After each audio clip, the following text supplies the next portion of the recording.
Chemistry is unique because it can provide an explanation of anything on a molecular scale.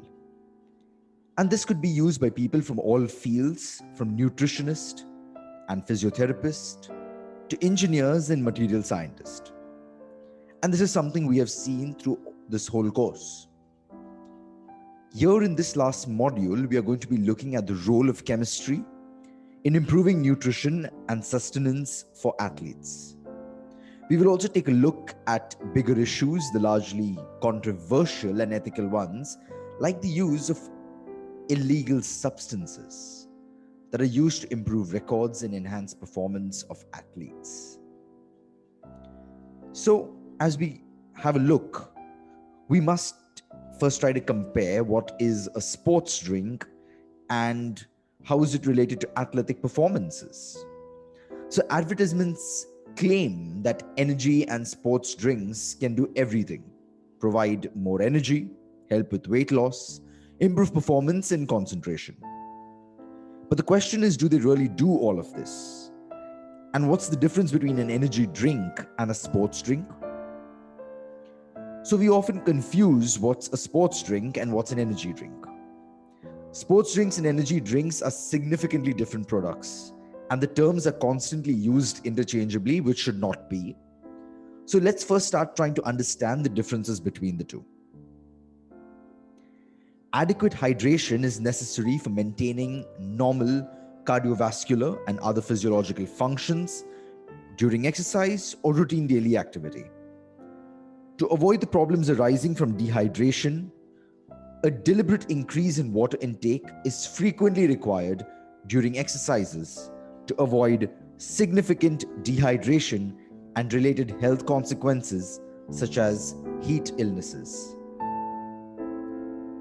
So therefore, after a hard workout, the body stores a lot of carbohydrates in the muscle and in the liver in the form of a white amorphous polysaccharide, glycogen.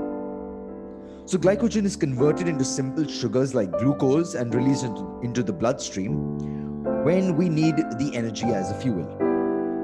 And this is one of the parts of our normal body processes, and glucose is a part of our cyclic systems. So when we look at this, during moderate to high intensity exercises, the glycogen reserves can be depleted within an hour to a half more. So the blood sugar levels drop as the glycogen reserves start to use up. During this time, lactic acids build up in our muscle tissue. And as it being an acid, it would lower the pH of our muscle cells, causing muscle fatigue, cramps, and pain. And this is found to limit the body's ability to perform at peak levels. So when carbohydrates are being depleted during exercises, muscles also generate a large amount of heat that must be dissipated from them to work properly.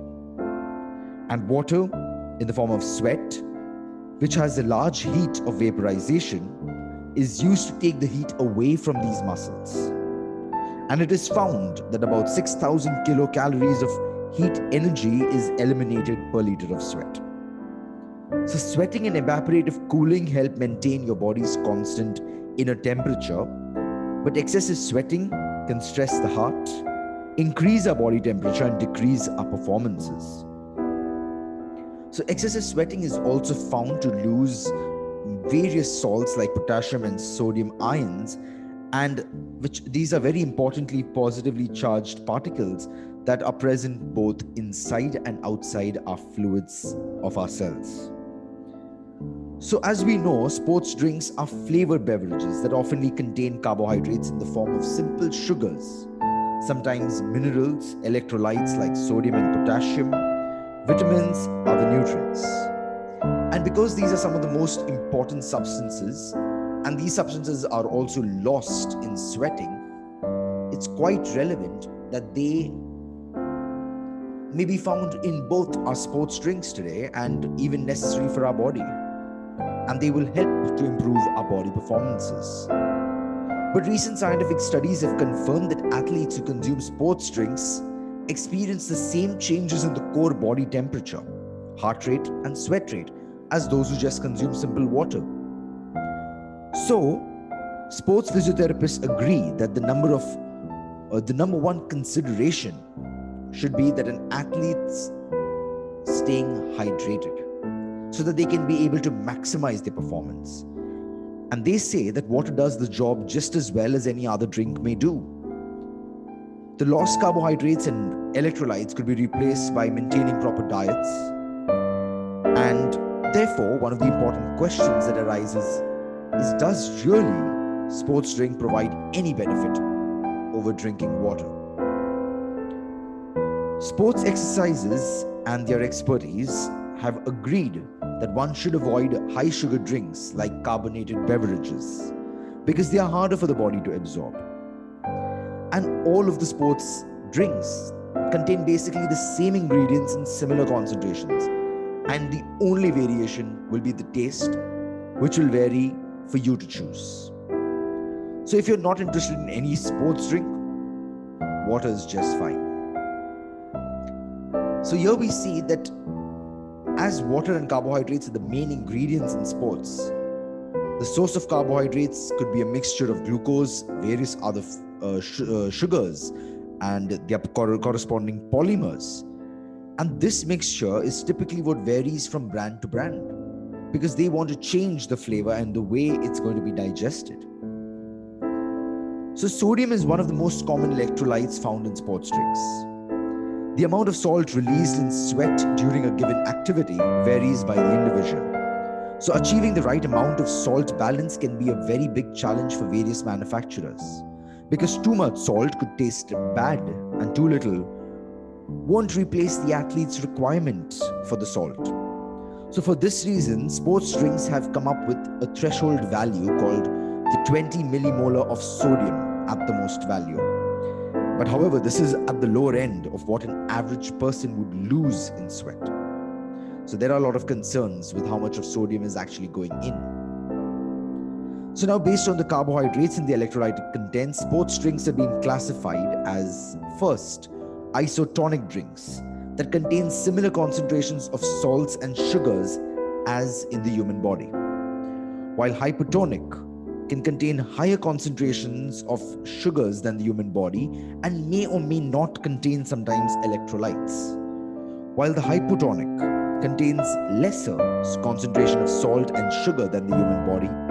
So hypotonic drinks are often used by those sportsmen who need a low carbohydrate boost or play sports that are less than an hour or low to moderate intensity.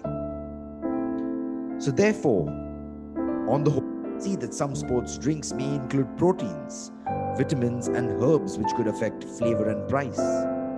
But there's little scientific evidence to show that the addition of these substances would truly enhance sports performance. Now, caffeine-containing sports drinks is something that's growing up in the market, and it's advised not to be used by children and adolescents. So a careful consideration is necessary when selecting a beverage so that one could be hydrated before, during, or even after an exercise, and even at times when there's no physical activity to prevent excessive sugar and calorie intake. Because if this happens, it may encourage dental erosion, overweight, and obesity. So, energy drinks are widely promoted as products that can increase our energy, enhance our performance, bring our alertness, make us look better, feel better, and perform better. So energy drinks are one of the most popular dietary supplements consumed by teens and young adults today, and sometimes, unfortunately, children. And caffeine being a major part or a major ingredient in these drinks, and it is found to be at levels of 70 to 240 milligrams per 16 ounces of a drink. Now, energy drinks contain large and varied amounts of caffeine, much more than what we can get in cola. So if we compare, a 12 ounces can of cola would contain about 35 milligrams of caffeine. While the actual caffeine content for many energy drinks is not identified on product packaging, so the total amount of caffeine contained in these cans or bottles can even exceed 500 milligrams, which would be equivalent to around 14 cans of the common caffeinated soft drinks we consume. So it is clearly high enough to result in a caffeine toxicity. And it is found a lethal dose of caffeine to be around 200 to 400 milligrams per kg. So consuming energy drinks raises many safety concerns. A growing body of scientific evidence shows that energy drinks can have serious effects, particularly in children, teens, and young adults. So the amount of caffeine in energy drinks, as we see, can vary widely, and the actual caffeine content may not be identified. Some energy drinks are marketed as beverages and other as dietary supplements. There's no requirement to declare the amount of caffeine on the label of either type of products. However, energy drinks may also contain other ingredients like guarana, which is also known as the Brazilian cocoa, sugars, taurine, ginseng, vitamin Bs, carotene, bitter orange, yohimbe, many others. Now, 1 gram of guarana, which is a plant extract, is found to be having almost 40 milligrams of caffeine. Thus, the presence of guarana in an energy drink can cause concerns because it increases the total caffeine level of that beverage. On the other hand, taurine, an amino acid used in our metabolic processes today, is found in various natural supplements. But some studies suggest that even though taurine may improve the athletic performance, its use as in energy drinks still remains controversial. Ginseng is a herb that can restore and enhance the well-being of a person.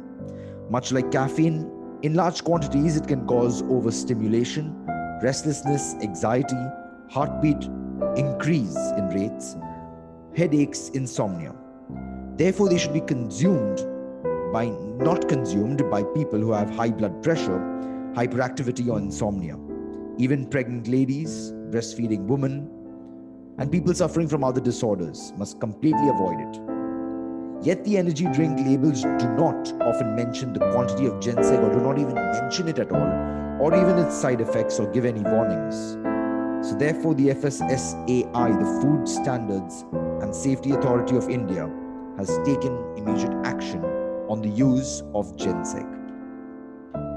So, as we go ahead, people who combine these caffeinated drinks with alcohol may not even be able to tell how intoxicated they are, because they feel less intoxicated than they would have if they had not consumed caffeine, because it is found to affect motor coordination and the reaction time. So excessive energy drink consumption can disrupt teens' sleep patterns and may be associated with increased risk of taking behavior.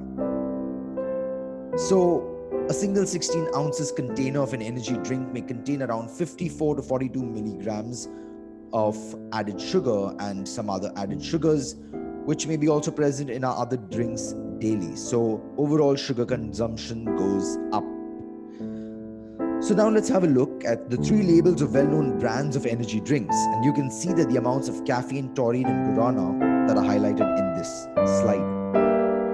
One fact that I want you to keep in mind here is the calorie corresponds to the amount of heat required to raise the temperature of 1 gram of water by 1 degree Celsius. But the calorie, spelt with a capital C used on food labels, is to indicate kilocalorie or 1,000 calories.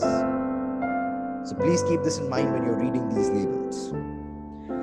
Dietary supplements are used to enhance the athletic performance in a variety of forms, and they can be in tablets or capsules or as liquids, powders, bars, and many more. And many of them contain numerous ingredients in varied combinations and amounts. Among them, the most common would be an amino acid, protein, omega-3, caffeine, and even creatine. In a review study on adolescents and the use of performance-enhancing substances, the American Academy of Pediatrics concluded that protein, creatine, and caffeine were the most commonly used ingredients, and that the use increased with age. Although athletes use these ingredients more than non-athletes, teenagers not involved in organized athletic activities often took them to enhance their performance. Today's advertisements promoting sports supplements can be convincing.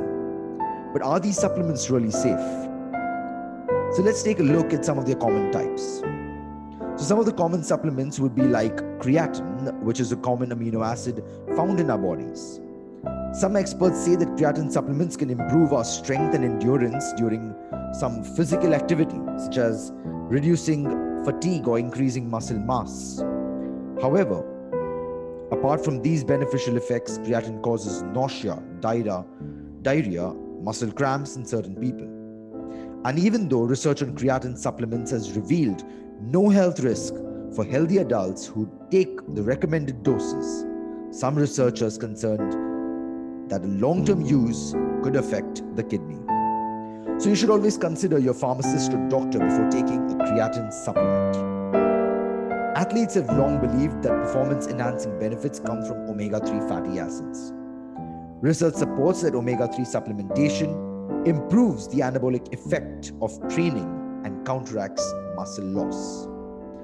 Nowadays, even energy bars are being used as food replacements and are found to be a very good choice before a physical activity, as they could help also repair your muscles if consumed after an activity.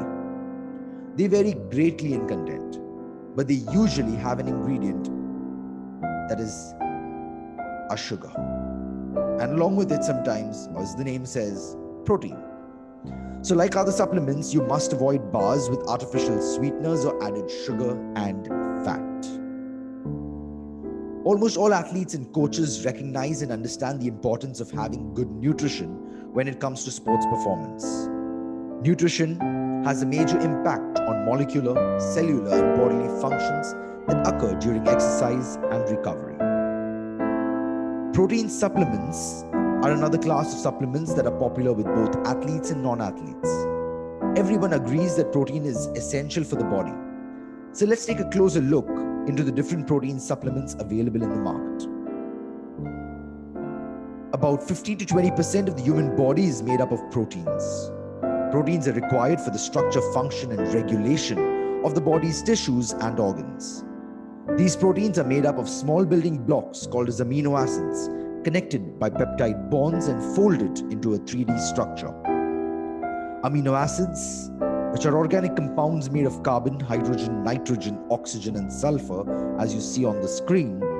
There are 20 different types that are used to make proteins, 8 being essential. With their help, your body is able to synthesize the 12 other amino acids. The body proteins are continuously being repaired and replaced throughout our lives through a process called protein synthesis.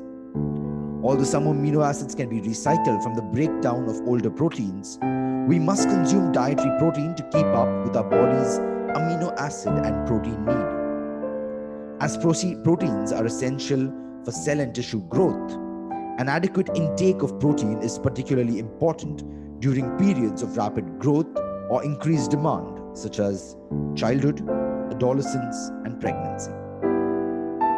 Now, proteins play a key role in repairing and strengthening our muscles after exercises, replenishing our energy, and helping our muscles to adapt to the training condition. Simply eating large amounts of lean protein does not equate with a toned body. In the human body, the primary function of protein that is consumed in the diet is to build and repair our cells, including the muscle cells that are damaged during exercises. So while the primary role of protein is to repair damaged tissue, it can also be used to produce energy for muscle contraction when other sources of ATP, the energy molecule, like fats and carbohydrates, are not available. So, the body is constantly building new cells and replacing older ones, and the amino acids are consumed in the diet and as support through this process of protein synthesis. So proteins should comprise of 15 to 30% of an individual's daily caloric intake, depending on activity level. Let's add that as an important criteria. The boost stimulated by protein intake lasts only a few seconds to an hour, meaning that consuming repetitive small doses of protein may be more effective in optimizing the rate of muscle gain and rebuilding, opposed to eating just one large meal. So nowadays, protein supplements are classified in two key ways: the protein concentrate versus isolate, where the protein is derived from various food sources and is concentrated by removing non-protein parts. So the protein is around 70 to 85% in purity. Taking the concentration process further, isolation removes much higher percentage of the non-protein components and makes it to a premium value of 95% pure protein. The other one would be complete versus incomplete. Amino acids that cannot be produced by the body are known as the essential amino acids, and complete proteins contain all the 9 essential amino acids, which would be histidine, isoleucine, leucine, lysine, methionine, phenylalanine, threonine, tryptophan, and valine. Whereas the incomplete proteins contain some but not all of the essential amino acids. Therefore, a complete protein diet would be something like meats and eggs that contain all the essential amino acids. Incomplete proteins would have at least one essential amino acid and lack many of the others. Plant foods like peas and grains mostly come in this category. So therefore, complementary proteins is a new category which refers to two or more foods that contain incomplete proteins and that people could combine to form a complete protein. For example, rice. So, a lot of athletes swear by protein powders and protein shakes. But do we really need them? Experts suggest that most people, even athletes, can do everything or get everything that protein powders can offer by eating a diet rich in proteins. The academic of nutrition and dietetics cautions against teens using protein supplements. Excessive protein can be hard on the kidney and can contribute to dehydration. While animal sources of proteins would include meat, dairy products, and eggs, vegetarian sources of proteins would be beans, lentils, tofu, nuts, and seeds. So vegetarian diets seem to be good because they are also linked to lower risks for obesity, heart diseases, and some types of cancers. So let us look at some types of the protein supplements. First, whey protein. Most popular protein supplement, a byproduct of the process of turning milk into cheese. Whey protein has been shown to promote lean muscle growth and fat loss and is quickly absorbed into the body. Hence, it is considered as a fast-acting protein. However, it can be an allergen for those who are lactose intolerant. Casein protein is a phosphoprotein that is produced when whole milk is treated with chymosin. Since it is also a byproduct of milk, it can be an allergic, like whey.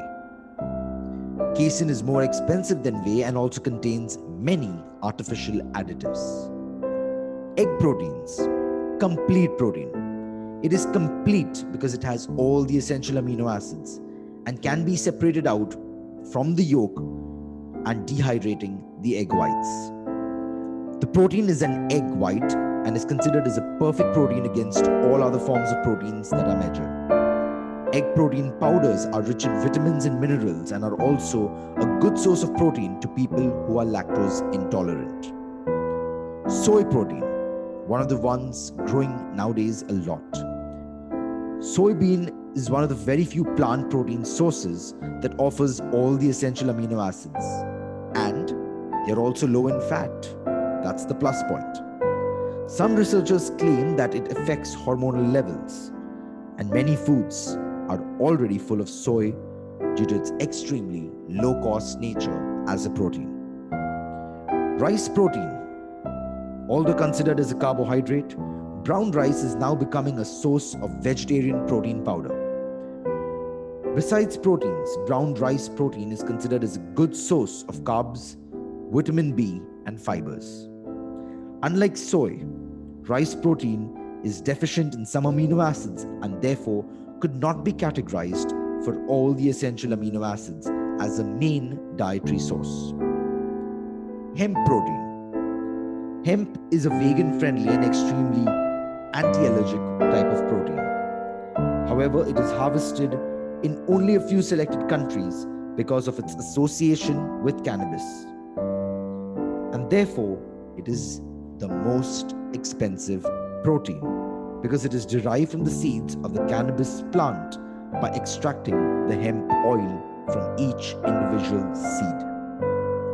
The last, pea protein, comes from the yellow split pea, which is rich in iron and is relatively high in sodium, so that it must be kept in mind when using in large amounts for people who have high sodium levels. So, protein powders are a powdered form of the protein that come from plants, eggs, or milk. When comparing and purchasing sports nutrition powders, consumers should pay a close attention to the list of the ingredients. Additives such as caffeine, creatinine, sweeteners, and various other products which may not even be mentioned in advertisements or on the label could be harmful because people consuming several cups of tea or coffee throughout the day in addition to the protein powder can be found to have unpleasant side effects. Sometimes these supplements may also have other unintended contaminants that cannot be seen from the readings on the product label. So athletes with sports injuries frequently need more protein to help them heal. Athletes planning to drastically increase their workouts, or some patients may require protein supplements. So research suggests that in certain cases, there may be the need to use protein supplements, but it should not be done without supervision. Doping. It refers to the use of banned substances in competitive sports. And performance-enhancing drugs is another term used for drugs used by athletes to improve their athletic performance. Doping is now a global problem that follows international sporting events worldwide. As stated by the World Anti-Doping Agency, WADA, the purpose of anti-doping program is to protect the athletes, to protect their fundamental rights, to help them participate in doping-free sports, and to promote health, fairness, and equality for athletes worldwide. The use of performance-enhancing drugs may be as old as sporting events from the ancient Greek Olympic athletes, who tried to use enhancing performance drugs and particularly stimulants like brandy, wine, hallucinogenic mushrooms, and sesame seeds. Roman gladiators took stimulants to overcome fatigue and injury. Although cheating was severely punished in early Olympics, performance-enhancing drugs by ingesting these substances was not considered cheating. This is a wonderful fact. The desire to win, economic incentives, awards, large sponsorship deals, social pressure from the market for performance-enhancing drugs has increased. Also, injuries are a part and parcel of sports, and lengthy physical restrictions and problems can lead athletes to take banned substances in an attempt to accelerate healing. Sometimes players may not even be aware of the substances that are banned and hence take these performance-enhancing drugs inadvertently as food supplements or medication. Sometimes athletes do not recognize and accept their natural limits and end up using these drugs to enhance performance. Thus, international independent organizations like WADA, which was established in 1999 to promote, coordinate, and monitor the fight against doping in sports for all forms. So athletes who have signed the WADA code are subject to random in and out competition testing. The testing may be performed by using the urine or blood samples depending on the substance being tested for. The frequency and the type of testing may vary depending on the sport, and penalties for doping violation will also vary accordingly. The term doping control refers to the process where athletes are asked to provide urine or blood samples to make sure that they're not taking a prohibited or banned substance. Athlete testing or doping controls are conducted in the same way around the world and must follow the procedures outlined by WADA. According to Dr. Gray I. Walder, an American internist with expertise in the field of drug use in sports, states in a published article that athletes live in a world of invincibility and denial. They'll hear me say it's dangerous, but their risk to reward ratio is so distorted that they disregard the risk, even if it means shortening their lives. Therefore, depending on the sport's practice, the physical attributes it requires, athletes dope for many reasons, like as you can see on your screen.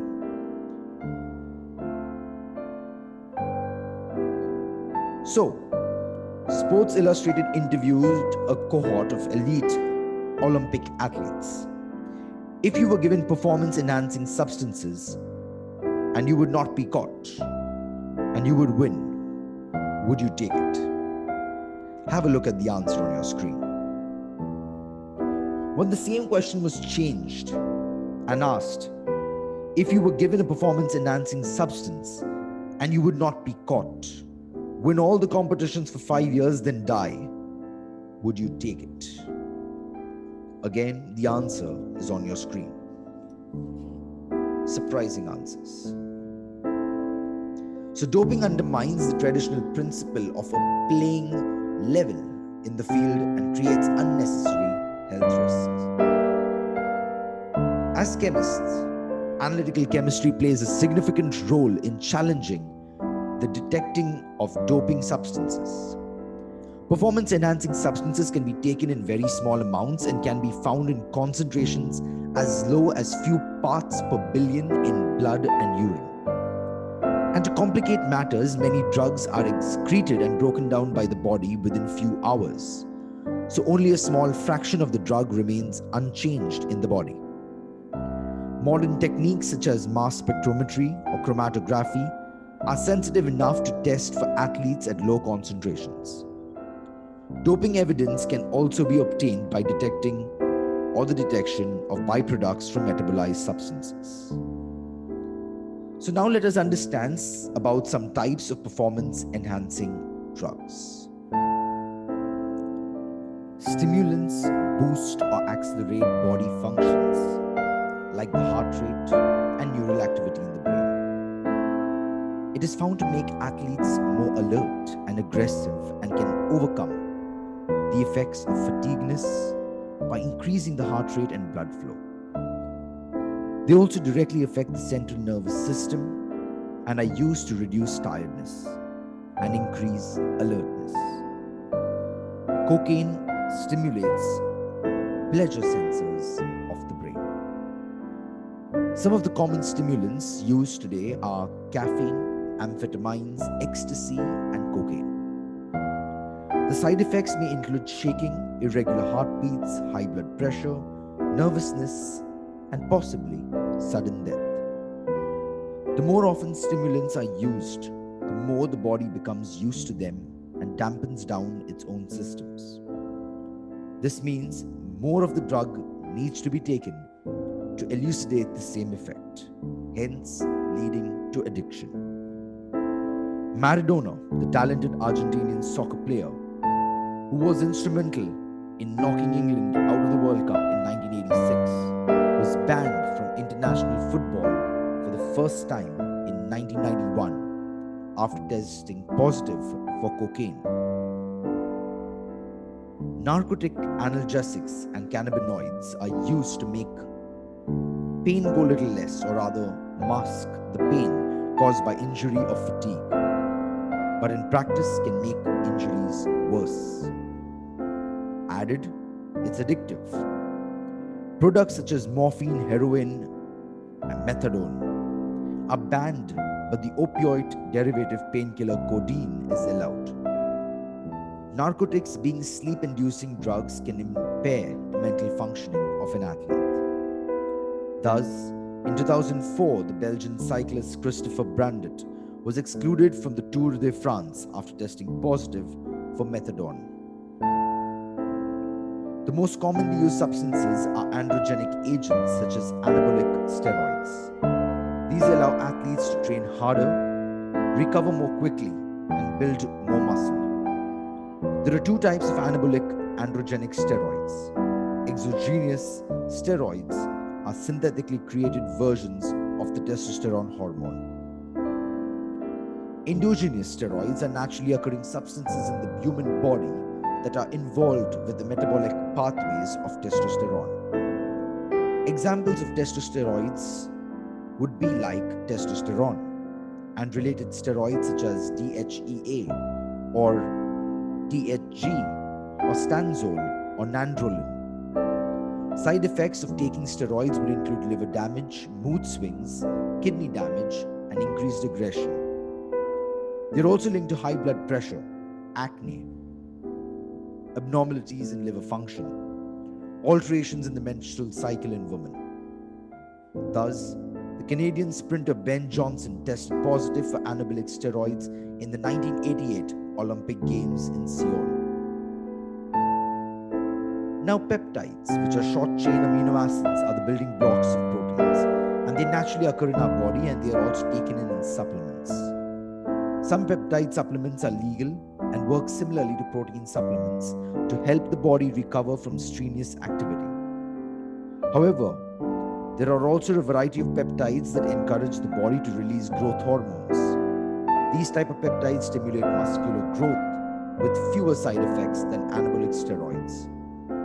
Peptide hormones naturally occur in the body, circulate in the blood, and thus different peptide hormones can have different effects, like for example, EPO, the erythropoietin, which increases the bulk and strength and gives more energy to the athlete, or HGH, the human growth hormone, which builds the muscles. Human chorionic gonadotropin, HCG, or the luteinizing hormone, LH, will help increase the muscle mass.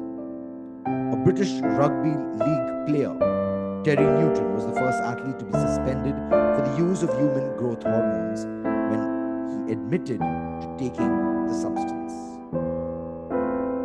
Blood doping is the practice of boosting the number of red blood cells in the bloodstream in order to enhance the athletic performance. The most commonly used type of blood doping would be injections of erythropoietin. Erythropoietin is found to stimulate the production of red blood cells in the bone marrow and regulates the concentration of red blood cells and hemoglobin in the blood. The side effects of these are caused by the thickening of the blood, which requires the heart to pump harder and can lead to the increased risk of a stroke or a heart attack. After the Belgian cyclist Marco Pantijn died in February 2004, the BBC reported that he was the 8th international cyclist to die prematurely in 13 months. Another new form of blood doping is the use of synthetic oxygen carriers, purified proteins, or chemicals that have the ability to transfer or carry oxygen. They are still under development and have not been approved for human use outside South Africa and Russia. Blood transfusions involve drawing out your own blood and storing it for a few months while your body replenishes its red blood corpuscles. Then, before the competition, the athletes would re-inject their own blood back into his or her body. The outcome is similar to that of an EPO, a bump in the red blood cells. But this practice led to kidney and heart failure and thus was banned. Beta blockers work by blocking the body's receptors for adrenaline. They are used to treat a range of ailments associated with anxiety and tension, such as high blood pressure, irregular heartbeats, migraines, tremors, alcohol withdrawals, and many more. They are banned in sports such as archery and shooting because they keep the heart rate low and reduce the trembling in the hands. Beta blockers have been used by athletes in sports where a steady hand and eye is needed, such as snooker, archery, darts, and rifle shooting. Some of the major side effects will include nausea, headaches, dizziness, muscle cramps, and heart flutters. Now, substances are classified as hormones or metabolic modulators that modify the effects of hormones or accelerate or slow down specific enzyme reactions. So, hormone and metabolic modulators have been prohibited as a doping agent in and out of competition since 2001 for men and 2005 for women. For example, anti-estrogen can block the conversion of testosterone to estrogen. Hormone and metabolic modulators with anti-estrogen effects are used to prevent the adverse effects of anabolics. Hence, strength and combat sports such like bodybuilding, weightlifting, and boxing, as well as endurance performances in cycling and cross-country skiing, are the sports where they are used because anabolics are often taken in large doses by athletes in these sports. Sharapova tested positive for meldonium that increases the exercise capacity of the athlete. Nowadays, diuretics and masking agents promote the production of urine, not performance-enhancing drugs on their own, but used to get rid of the traces of other drugs. Diuretics increase the production of urine, and some athletes use them to flush out the residue of steroids. They can also be used to shed water as temporary weight loss measure in sports with weight categories like boxing. Warner, the Australian cricket bowler, suspended in 2003 for using the banned drug Moduritic, a prescription drug widely used in the treatment of hypertension, high blood pressure, and fluid retention that is banned in sports because it masks the use of steroids. The traditional doping control approach was based only on the detection of prohibited substances or their metabolites. In an athlete's sample, this method, even though effective, has its own limitations, such as when an athlete uses substances sporadically or in low doses. So therefore brought in by WADA in 2009, the passport, which aims to reveal the effects of doping rather than detect the substance or the method itself. It is an electronic document that an athlete contains certain markers from throughout their career. If these change dramatically, it alerts officials that the athlete might be doping. The athlete biological passport is an individual electronic record for each rider, in which the results of all doping tests conducted in the framework of this program over a period of time are collated.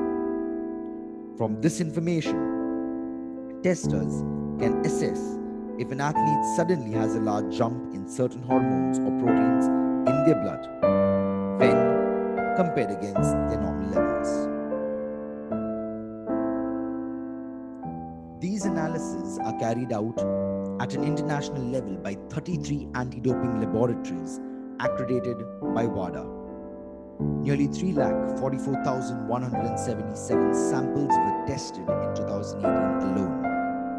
The first official anti-doping tests started in the 60s. But just as there are people working to find better ways of detecting these dopants, there are also those who use their knowledge of chemistry to find new drugs that are much more difficult to detect and track.